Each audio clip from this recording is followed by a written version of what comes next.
So in the last part, I was talking about a dream. So I remember I talked about how it was discovered that my first husband had cancer of the postnasal cavity. This was a cancer between the throat, the nose, the mouth, and the ear. So it wasn't easy to detect. But before it was detected, before he became sick, I had a dream. And in that dream, I saw him. He wore a particular dress. It was an Ankara, trouser and, long, uh, we call it olente lafa. He wore that dress, and in the environment where I saw him was somebody sitting on it, on a dog. There's on a dog grave, and he was sitting on the edge of the grave in my dream. And I'm like, what are you doing? Why are you seated in this place? What are you doing here? He said, he now mentioned somebody very close to him. He said the person said, he said to me that the person said he should sit there. And I said, how can this person say you should sit here and you two, you start there? I said, no, get up. You can't sit there. He said, no, that's where they said he should. I said, no, you can't. Can't you see where this is a grave? You can't sit here. Get up, get up, get up. And he got up. And as he was coming with me, the person whom he told me said he should sit there. The environment now changed to, a house compound. And the person that told him to sit on the edge of the grave just, was standing on the balcony of the house in the compound. And the person called my name and said, where are you taking him to? I said, respectfully, ma. I said, see where he's seated. He can't sit. He said, the person said to me, that is where I want him to sit. I'm the one that said he should sit there. He must sit there. I said, no, he can't sit there. I won't allow him to sit there. He cannot sit there. The person was like, I said he should sit there. I said, no, he cannot sit there. I said, follow me. You can't sit there. So we were both dragging it forth and back. And I woke up. Hey, when I woke up, I first prayed because the person I saw, and I said, God, did they use this person? Is it that the enemy is trying to play some trick here? How can this person tell this person to sit on the edge of a tomb or, freshly dug grave? It took me a while. I was praying about it. I told him eventually, but it took me a while. And we both prayed about it. We counseled it. God forbid. That will never be my portion. That will never be your portion in Jesus' name. I said, maybe they used the person's face, but this is maybe the person I saw. I didn't even come out to tell the person I saw, but I said, the person I saw, I think they must have used somebody. The enemy is trying to, cause some, confusion here. But let's be we prayed about it, and we forgot about it. Then I think 6 months later was when, this doctor's report came. He had this something like a bump on a part of his body, and he went to check it up. They did biopsy and came back, oh, this is what it was, and it is it is cancerous, and And that was how we began this journey. I think the report came in August of that particular year. And the treatment started. His place of work, I think they were to, send him abroad for treatment, but there was another person who was also sick that was sent abroad, so they couldn't send two people at the same time. I can't really remember, but so he had to take his treatment in Nigeria, and it was Lagos. We're in Lagos, but the radiotherapy machine, the whatever machine in Lagos was bad. It was broken, so we had to go to UCH in Ibadan. So we're shuttling between Lagos and the UCH. We were back and forth going on. He was there. I would go on a Friday after work to join him, leave the place on Sunday. It was very hard. And I didn't really know much about cancer. It's not this day that you Google. I didn't know, but he already knew. When the report came out, they already told him that maybe there's something as even metastasized, or how, I don't know whether I got that word, but he didn't tell me. He was just saying that, he was just trying to tell me that, oh, don't worry, to be okay.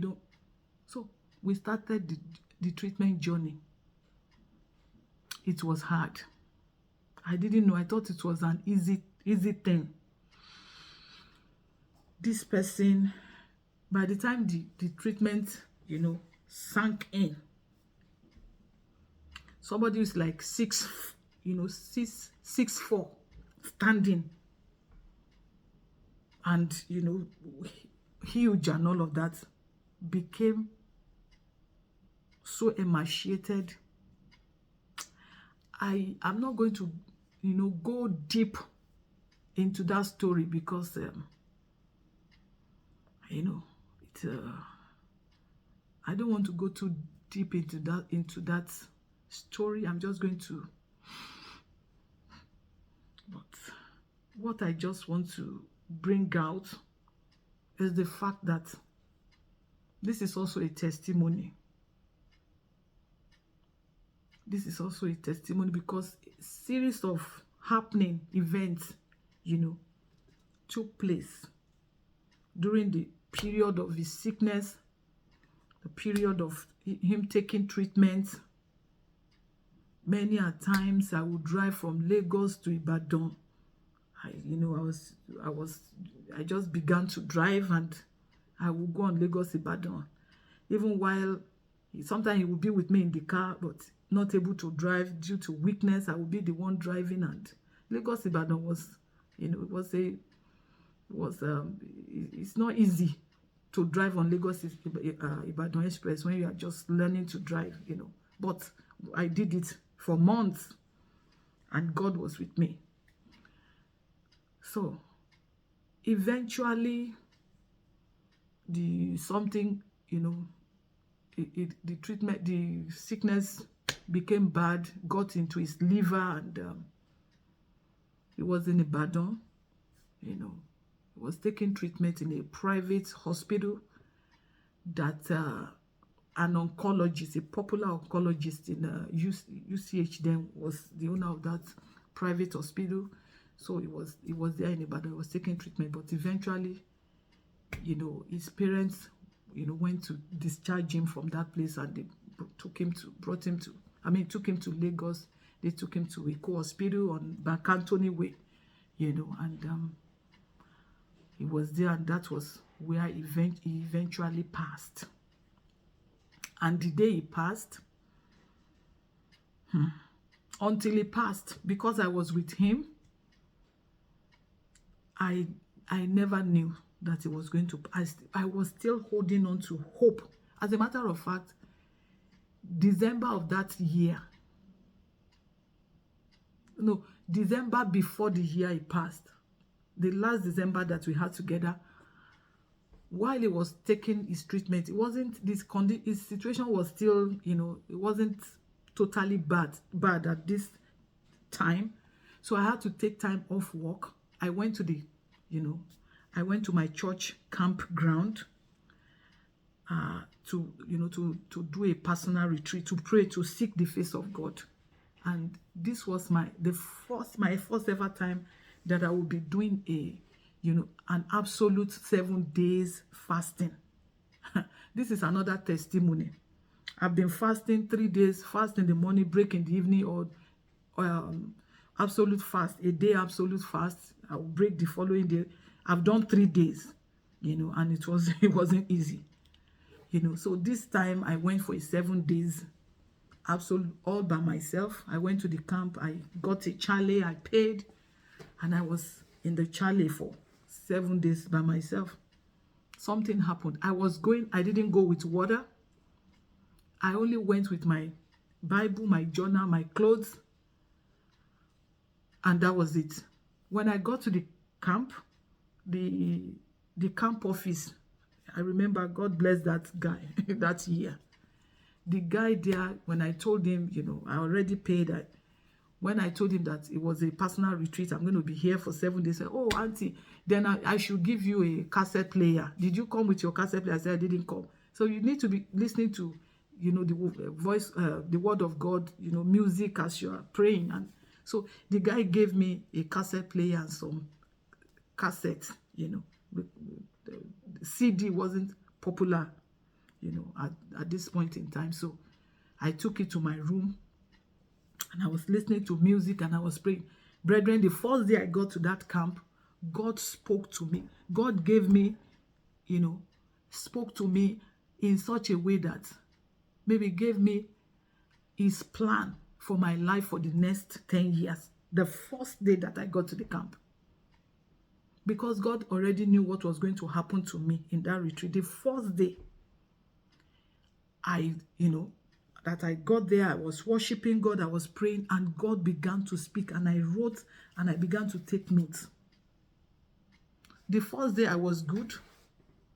No water, no food, nothing. The second day I was good. The third day I was good.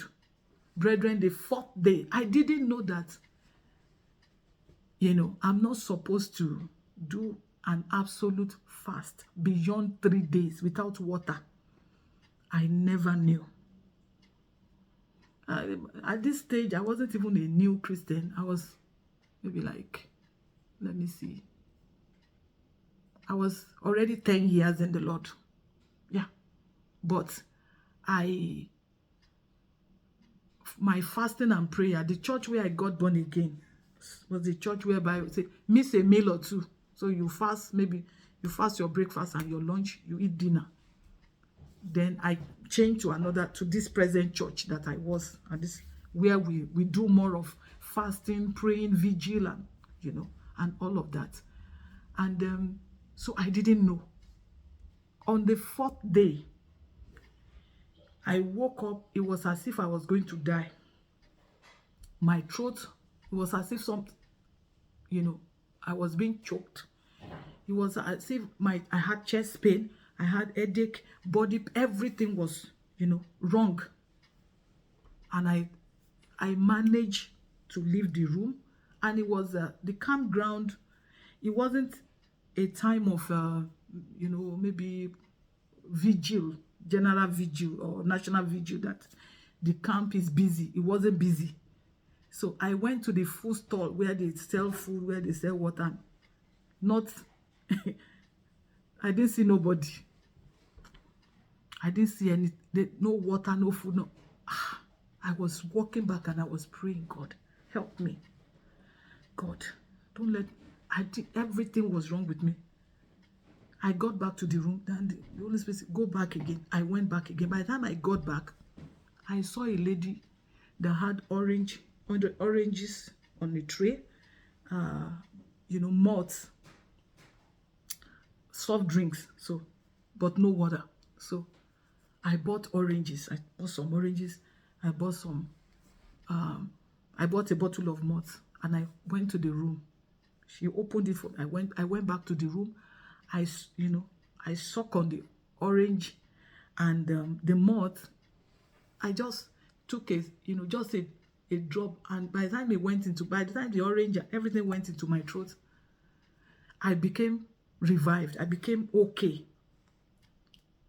So much so that the remaining 3 days that I spent there, I was just, nibbling at the orange and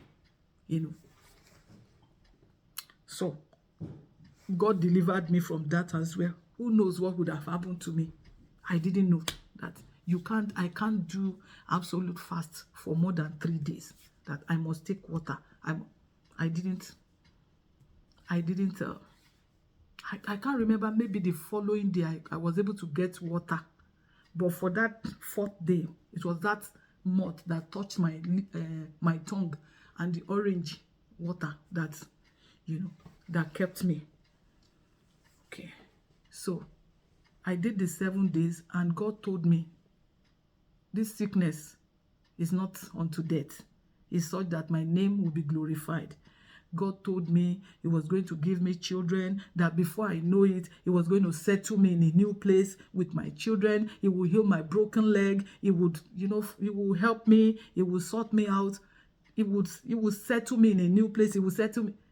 So I was happy. As if God said He was going to give me children, He will settle me before. That means, He will heal my husband. My husband will be healed. He will not die. So I went back home. They came to pick me. And when I got home, I was like, oh, so what happened? What did God say? I said, God said, this sickness is not unto death. He saw that His name will be glorified. You are healed. Nothing will happen to you. We are having our children. I didn't know God was preparing me for what was to come. I didn't know that what God was saying to me, that He was going to give me children, but He was going to settle me in a new place. I didn't know all of that. And remember, I said earlier on that I don't normally share with people. I don't, I keep my stuff to myself. I wasn't really close to even, my siblings, so to say, to be telling them this is what. Then when the kind of Christianity that I was practicing, differs a bit from, family situation whereby one is a Pentecostal Christian, born again, spirit filled. The other person, maybe they are into white garment stuff. So it's not the same. So, yeah. And this is not being holier than thou, attitude, or, that is just the way it is. So I went back home. I said everything was going to be okay. This was December. But by May of the following year, it passed. And I didn't know until I was there when he breathed his last. I never knew that it was going to pass. Even when the doctor said, oh, sit down close to him, when he was no longer talking, I thought he was just resting. Oh, just be telling him about the good old days, the good things that has happened. Tell him you love him. I didn't know that they were telling me that this person is saying bye-bye to me. I didn't know. I did not know. And I think about 2 weeks before he died, he would say to me, you know what? He would say, Nike, don't worry. You'll be okay. You know what? I have made my peace with God. I know where I'm going. You'll be okay. You'll be okay. Don't worry. You'll be okay. I've made my peace with God. And I'm like, what are you talking about? Where are you going? You're not going anywhere. You are not going anywhere. He will look at me. He will say, you see this, my hand? I don't know. It's as if it's no longer mine. It's as if it's no longer mine. You see this leg? It's as if it's no longer mine. I didn't understand.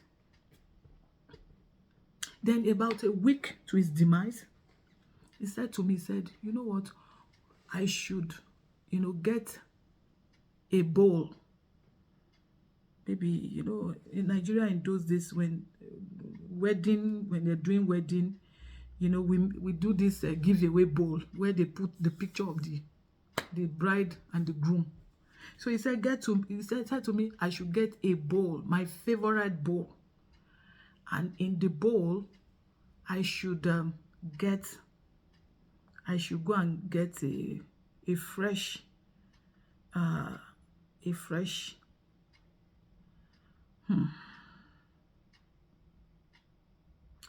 he said, get a fresh, I'm going to, you know, this is hard, but I'm going to say it. He said, you know, get fresh meat, beef. He said, when you get the beef, cut it into pieces, put it in the bowl, and bury it on the ground. I was just looking at him. What is this person talking about? I said, bury it where? Bury what? Bury bowl, bury meat for what? He said to me, that is what he was hearing. That's what is being said into his ears, that I should go and do it. So luckily for me that day, one of our friends who happens to be a pastor in another city came to come and see him, to pray with him. And I told the friend, I said, this is what your bro is saying. No, I don't know what. And the pastor, you know, just laid on him and began to pray and said, you know what, my brother, Jesus has died for us. He's made all the sacrifice. We don't need any other sacrifice. Your wife is not going to do what you have said. That is not, you know, even though that's the enemy speaking into your ears, it's not, you know, we don't need to do all of that. Christ has done it all. Christ paid it all. You know, it was after he now passed that this pastor was saying to me that, oh, my sister, I didn't want to, you know, scare you that day, but I knew what he was saying. He was just telling you bye-bye. The favorite bowl, you know, is the love that you both share. And you see that meat that you said you should divide, you know, maybe that was his experience. That was what was done to him. You know, he was just trying to tell me what happened to him. His favorite person, you know, my favorite person, this is what is going to happen to him in few, you know, that is, you know, that he didn't want to, you know, explain it to me. He didn't want to scare me, you know, but that he already knew that, you know, that it was going to happen. And that was how my best friend, my brother, you know, that was how that was how the story ended, with that life, with that marriage. And from being a good woman, from being in a good woman fellowship of my church, good woman fellowship, good woman choir, this, that, I now became a single in the same church. From being a good woman, being in married women fellowship, now I got demoted to the singles fellowship again. And you know, I